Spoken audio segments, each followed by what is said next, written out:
aye krado e de yen ewram Otega se bibia boko yen kaja nso mu example kese bi pa ni na yehunu pa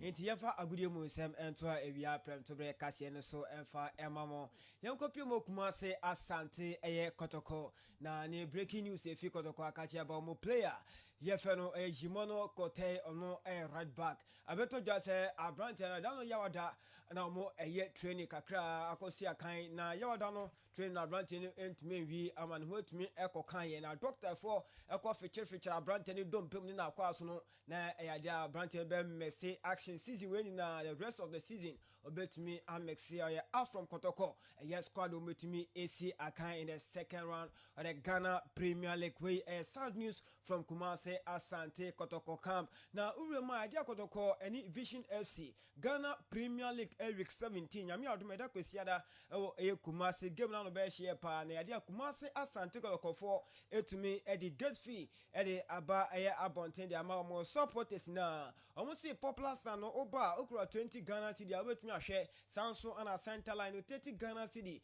ana VIP ni somo ebeche 70 Ghana in the Kumasi Asante Kotoko get fear also etumi ana so ahead of Sunday big gamer ebasu omo any Vision Football Club yede eto ejwa ede emau na House of Folk head coach Abubakar Watara ana dia tudwa nano MTN FA Cup akwesi de ya omo etumi tiri Home Stars ebomo ekamiensa omu entimi antimu ejeno anana player baako efe ni Emmanuel Amankwa obo number 3 position on the 17th minute first half and osesa abrante no efini ebisa coach there ebaneden ana first half abrante imply na wotumi eyi nefim ede Rasul Mensa abehye na ose House of Folk eboboku a esom ente ose ogbo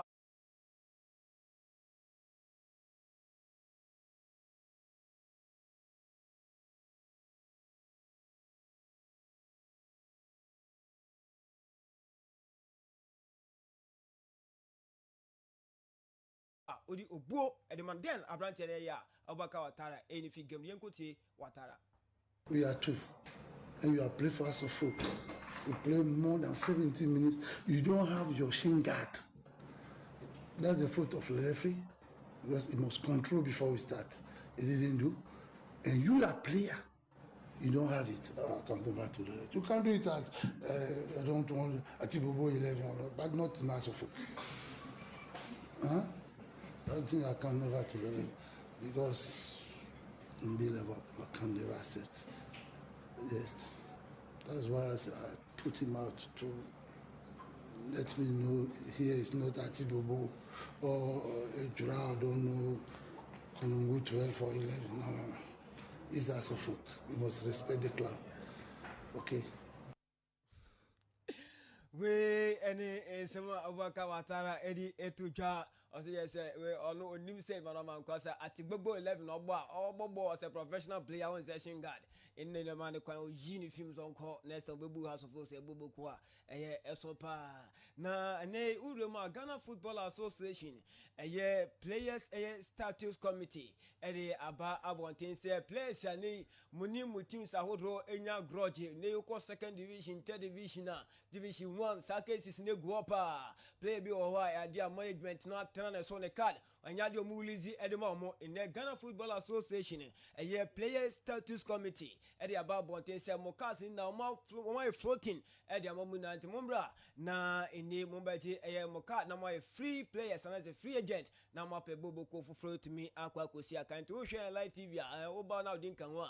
Now with me, I call AFO. Now with me, Aqua Jo card. Now so about a free agent. Now I pay Boko for flow to me. I join season way. And the engine we so now Yamfa Agudi Musemno. And fancy area Prentobre Cassian so meeting Eddie Utegamo fans, Timo fans, #God can't feel. Otega yedase Saudi agudie mu nsem no abreye na ye ba ko wie kase ebo ne nyina ewo